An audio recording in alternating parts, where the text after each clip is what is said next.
పశ్చిమ గోదావరి జిల్లా పాలకోడేరు పోలీస్ స్టేషన్లో డీఎస్పీ రఘువీర్ విష్ణు మీడియా సమావేశంలో మాట్లాడారు. భీమవరం హాస్పిటల్ నుంచి వచ్చిన కలిదిండి లావణ్య ఇంటిలో దొంగలు దొంగతనం చేసి బంగారం 51 గ్రాములు, వెండి 600 గ్రాములు మరియు ఒక టీవీఎస్ సుజుకి రికవరీ చేయబడినట్టు తెలిపారు. పాలకోడేరు స్టేషన్ ఎస్ఐ రవివర్మ సిబ్బందితో కలిసి వివరాలు వెల్లడించారు.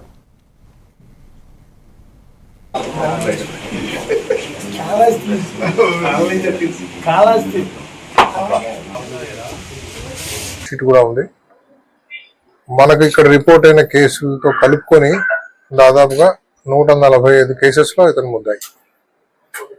సో 145 కేసెస్ ఉండడం అంటే ఒకసారి అక్కడ మచిలీపట్నం పోలీసు వాళ్ళతో మళ్ళీ కాంటాక్ట్ చేసి స్టేట్ లో మెసేజ్ పంపించిన తర్వాత ఇంకా ఎక్కడైనా ఏమైనా కేసులు ఉన్నాయని విచారిస్తే మళ్ళీ స్టార్ట్ అవుతుంది.